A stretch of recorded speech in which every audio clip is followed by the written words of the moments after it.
महासचिव और इस वक्त सीधे रुख कर रहे हैं पूर्व मंत्री और समाजवादी पार्टी के दिग्गज नेता स्वामी प्रसाद मौर्य का, जिन्हें अभी अभी लिस्ट आई है उसमें राष्ट्रीय महासचिव बनाया गया। बहुत बहुत बधाई स्वामी प्रसाद मौर्य जी, आपको राष्ट्रीय महासचिव बनाया गया है और अब से थोड़ी देर पहले लिस्ट भी आई और बहुत बहुत स्वागत है आपका न्यूज नेशन पर। आपको क्या लगता है कि ये एक तरीके से प्रमोशन है आपका, तो इस प्रमोशन को क्या माना जाए कि पार्टी की सहमति है आपके बयान को लेकर के? अंजीत जी, पहले तो इस चैनल में आपसे वार्ता के लिए मैं आपको धन्यवाद ज्ञापित करता हूं और आपने मुझे राष्ट्रीय महासचिव बनने पर धन्यवाद दिया, इसके लिए शुक्रिया। रही बात, मैं समाजवादी पार्टी के राष्ट्रीय अध्यक्ष श्री अखिलेश यादव जी को धन्यवाद देना चाहता हूं कि उन्होंने आज संगठन की पुनर्घोषणा करने के साथ साथ मुझे भी इस नई कमेटी में राष्ट्रीय महासचिव पद की जिम्मेदारी सौंपी है। मेरी कोशिश होगी कि राष्ट्रीय अध्यक्ष जी की जो चाहत है उस कसौटी पर हम खरा उतर करके समाजवादी पार्टी को एक बड़ी ताकत देने में कामयाब हों। और अभी हाल में ही समाजवादी पार्टी के राष्ट्रीय अध्यक्ष जी ने मुझे जाति आधारित जनगणना कराने तथा अनुसूचित जात, अनुसूचित जनजात और पिछड़े वर्गों का जो भाजपा सरकार एक एक करके आरक्षण खत्म कर रही है, उस आरक्षण अधिकार को दिलाने के लिए रणनीति बना करके जनता के बीच में जाने की तैयारी के लिए कहा है जी। उस विषय पर राष्ट्रीय अध्यक्ष जी से अंतिम वार्ता करके मैं इसको आगे बढ़ाने का प्रयास करूंगा और साथ ही साथ संगठन को ताकतवर बना करके भाजपा सरकार से जो आदेश त्रस्त है जी, महंगाई से लोगों की कमर टूट रही है, बेरोजगारी की त्रासदी नौजवान झेलने के लिए मजबूर है, जीएसटी के माध्यम से लघु सीमांत व्यापारियों की कमर तोड़ी जा रही है, किसानों की फसलों को छुट्टा जानवरों से चराया जा रहा है, विकास काम ठप है और साथ ही साथ आज पुराने सरकारों में किए गए कार्यों को केवल नेम प्लेट बदल करके झूठी वाहवाही लूटने का प्रयास किया जा रहा है। इसको हम राजनीतिक प्लेटफॉर्म से मजबूती के साथ उठाने का प्रयास करेंगे। स्वामी प्रसाद मौर्य जी, आप जाएंगे, अच्छी बात है, लोगों के बीच में जाना चाहिए, आप तो पुराने नेता हैं, लेकिन क्या मानस पर बैन की बात कर देना, कुछ अंश को हटा देना आस्था का अपमान नहीं है?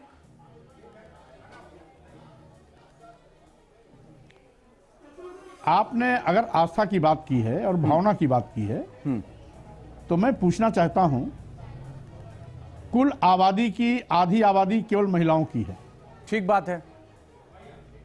यानी महिलाओं का अपमान हो, उनकी भावना का ख्याल क्या धर्म के ठेकेदारों को नहीं है?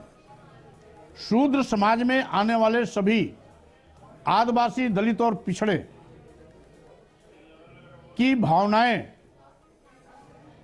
अगर गाली से आहत हो रही हैं, अपमान किया जा रहा है, सम्मान देने में भेदभाव का बात कहा जा रहा है, मारने पीटने का पात्र बनाया जा रहा है, नीच कहा जा रहा है, तो क्या देश की समस्त महिलाओं, आदिवासियों, दलितों, पिछड़ों जिनकी आबादी 97% है, क्या इनकी भावनाएं माने नहीं रखती? क्या इनकी भावनाएं किसी और की भावना से बड़ी हो जाती है? लेकिन आपकी पार्टी की एक प्रवक्ता ने कहा कि जब नाश मनुष्य पर छाता है, विवेक मर जाता है। क्या 97% लोगों की भावनाएं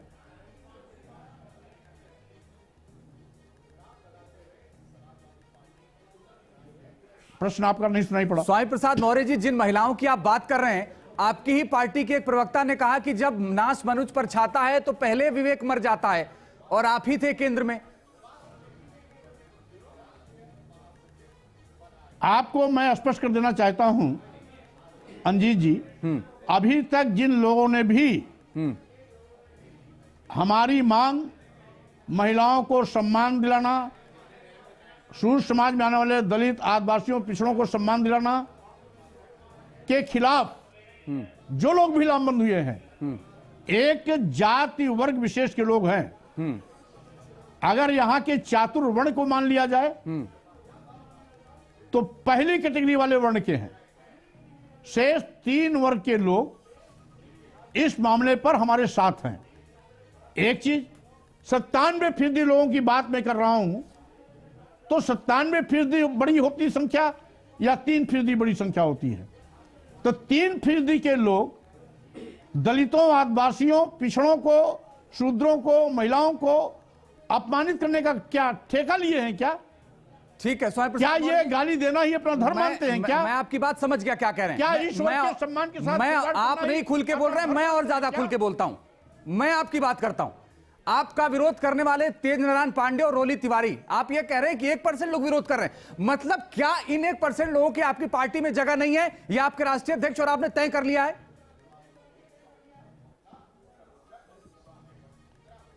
अगर जगह नहीं होती, हाँ, ये पदाधिकारी नहीं होते, विधायक नहीं होते, पार्टी ने तो सबको समान रूप से अधिकार दिया, लेकिन आज इनको सम्मान मिले तो अच्छी बात, औरों के सम्मान की बात की जाए तो इनके पेट में दर्द। आखिर ये क्यों भाई?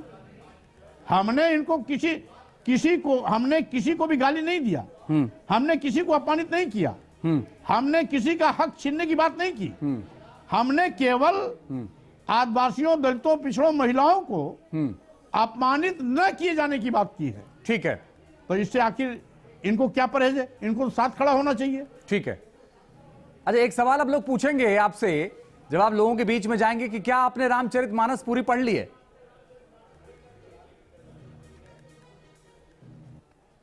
भाई, रामचरितमानस तो मैं एक बार नहीं कई बार पढ़ा हूं, लेकिन वो पाठ्य पुस्तक के रूप में नहीं पढ़ता हूं। विद्यार्थी जीवन खत्म करने के बाद 3-4 साल तक मैं बहुत पुस्तक इस तरह से पढ़ा। रामचरितमानस को 3-4 बार पढ़ा, वाल्मीकि रामायण को पढ़ा, मनुस्मृति को पढ़ा, और भी धार्मिक पुस्तकों को पढ़ा। इसलिए बात हम बढ़ाना नहीं चाहते। हमारी छोटी सी मांग है कि अपमानित करने वाले ये तथ्य विलोपित किए जाएं या प्रतिबंधित किए जाएं। बहुत छोटी सी बात। हमने रामचरितमानस को भी कहीं निशाना नहीं बनाया, रामचरितमानस को भी प्रतिबंधित करने की मांग नहीं की। हमने तो अंश की बात की है, चौपाई के वो अंश जो आदिवासियों, दलितों, पिछड़ों, महिलाओं को कहीं न कहीं अपमानित करने के आधार बनते हैं, केवल उसे विलोपित किया जाए या प्रतिबंधित किया जाए। अब कोई तिल को ताड़ बनाना चाहता है, धर्म से जोड़ना चाहता है, आराध्य से जोड़ना चाहता है, तो ये उसकी सोच की बलिहारी है ना। लेकिन माना तो यही जाएगा, क्योंकि श्री राम के भक्तों में तो हर वर्ग, हर जाति, हर समुदाय के लोग हैं। फिर अगर आप रामचरितमानस के कुछ अंशों का सवाल अगर उठाएंगे तो फिर तो आप लोगों से पूछेंगे।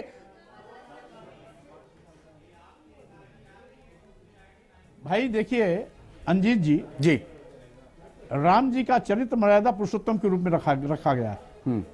राम जी ने सबरी के जूठे बैर खाए। अगर सबरी भी आदिवासी थी तो तुलसीदास जी ने राम के चरित्र के मर्यादा पुरुषोत्तम के आचरण के विपरीत इन आदिवासियों को आप शब्द कहे। राम, ये राम के शब्द नहीं है, ये तुलसीदास जी के शब्द हैं। राम का आचरण तो सबरी के साथ बैर खाने का है, आदिवासियों के साथ रह करके सेना बना करके तमाम लड़ाइयों को लड़ने का है। तो राम पर कौन उंगली उठा रहा है? राम के चरित्र के विपरीत जो आचरण हुआ है, सवाल उस पर खड़ा हुआ है। ठीक है। अच्छा, क्या माना जाए स्वामी प्रसाद मौर्य जी की 2024 पर वोटों के ध्रुवीकरण की भी तैयारी है?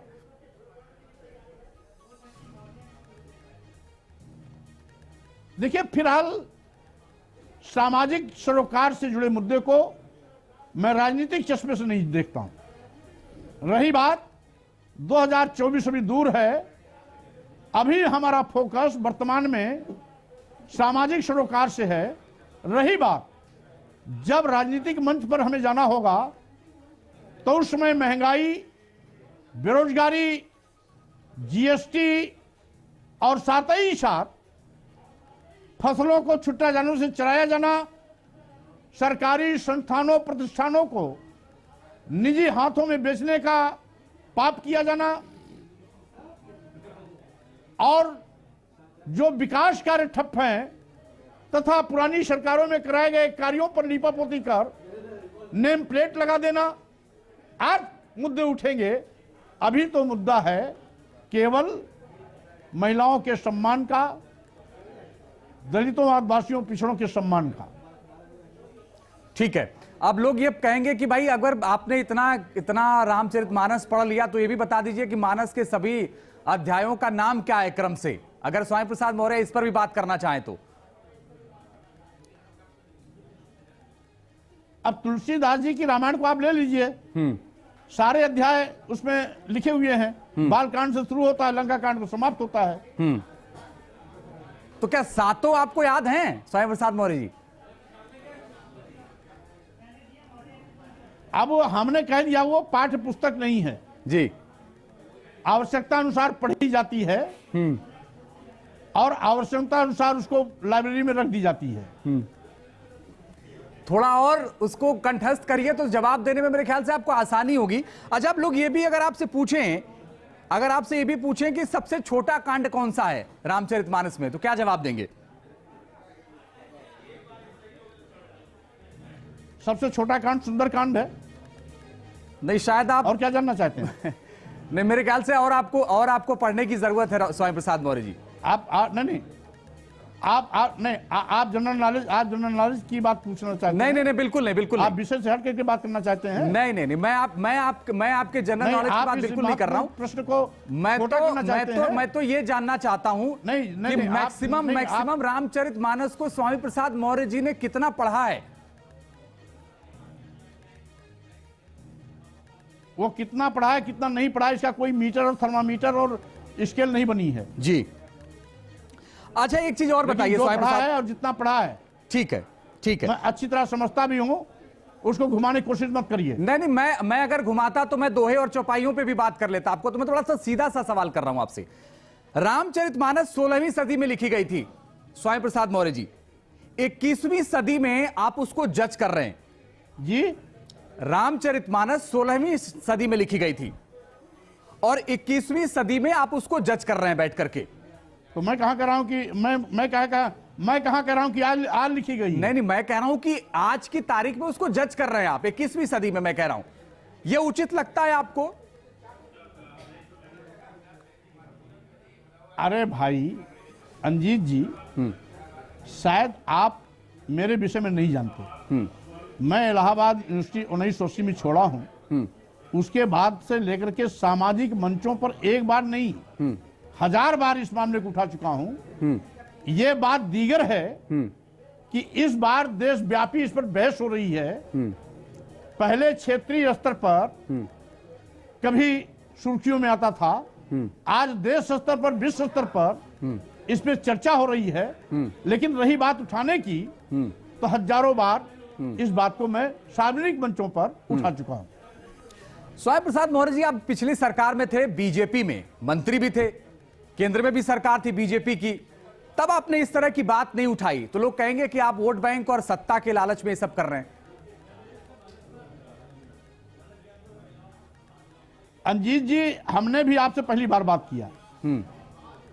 अगर आप पहले यही चीज बात किए होते तो हम पहले आपसे बात कर लिए होते। हमने पहले आपसे बात की है, प्रसंग बस ही हमने पहले आपसे बात की जाते हैं और इसी चैनल पर आपसे बात हुई है। मामले आते और जाते हैं, इसी चैनल पर बात हुई है, आपसे पहले बात हुई है स्वामी प्रसाद मौर्य जी। हाँ, तो अंजीत जी वही मैं कह रहा हूं, अंजीत जी मैं वही कह रहा हूं कि जब प्रसंग आता है तभी बात होती है। आज हमारी आपकी वार्ता हो रही है, इसलिए मैं प्रश्नों का उत्तर दे रहा हूं। जिस समय जो विषय आया उस समय उस विषय को मैंने प्राथमिकता से लिया। आज का विषय यह है, इसलिए इस पर एक हफ्ते से इसी विषय पर चर्चा चल रही है और इसी पर मैं प्रश्नों का उत्तर दे रहा हूं। अच्छा, अब थोड़ा सा आगे बढ़ते हैं स्वामी प्रसाद मौर्य जी, आगे बढ़ते हैं और जल्दी जल्दी खत्म करते हैं। मेरा सवाल यह है कि जो आपने बयान दिया, उन सारे बयानों पर आप कायम हैं अभी भी और आगे कायम रहेंगे?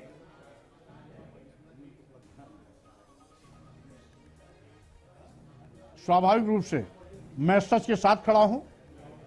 सच कभी झुकता नहीं, सच कभी टूटता नहीं, सच की विजय होती है और सच की लड़ाई लड़ने वाला कभी भी अपनी बात से पीछे नहीं हटता है। धीरेन्द्र शास्त्री का नाम तो आप जान ही गए होंगे अब तक, बागेश्वर वाले बाबा।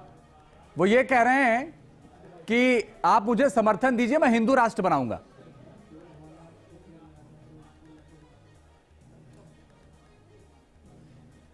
मैं पढ़ा लिखा राजनेता हूं।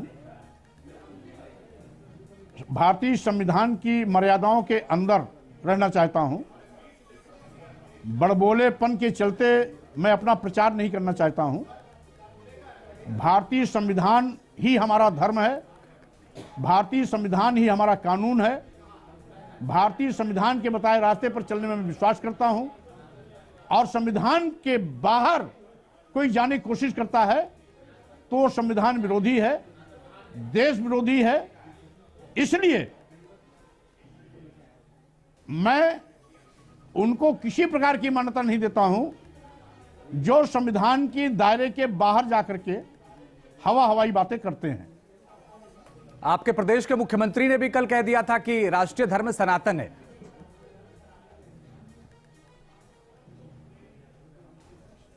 अब इस पर मैं केवल इतना ही कहूंगा, एस धम्मो सनातनः, यह भगवान बुद्ध ने कहा था। एस धम्मो सनातनः, यह भगवान बुद्ध ने कहा था। और जो सनातन धर्म है उसमें वृक्ष काटे नहीं जाते, पहाड़ तोड़े नहीं जाते, नदियां दूषित नहीं की जाती, प्रकृति की सभी चीजों का सम्मान किया जाता है। लेकिन जो इस प्रकार का वक्तव्य दे रहे हैं वो पेड़ भी कटवाते हैं होली के सीजन में, और आपने पिछली कैबिनेट में उनको ये सब सलाह नहीं दी। मूर्तियां होती हैं उसको भी इन्हीं नदियों में विसर्जित करते हैं। स्वामी प्रसाद मौर्य जी, आप जब उनके साथ कैबिनेट में तब आपने सलाह नहीं दी, सलाह मांगी नहीं तो मैं सलाह दे दिया होता। कभी इस प्रकार की बात ही नहीं आई। अगर बात आई होती तो सलाह अवश्य दे देता मैं। ठीक है, बहुत बहुत शुक्रिया स्वामी प्रसाद मौर्य जी हमारे साथ जुड़ने के लिए।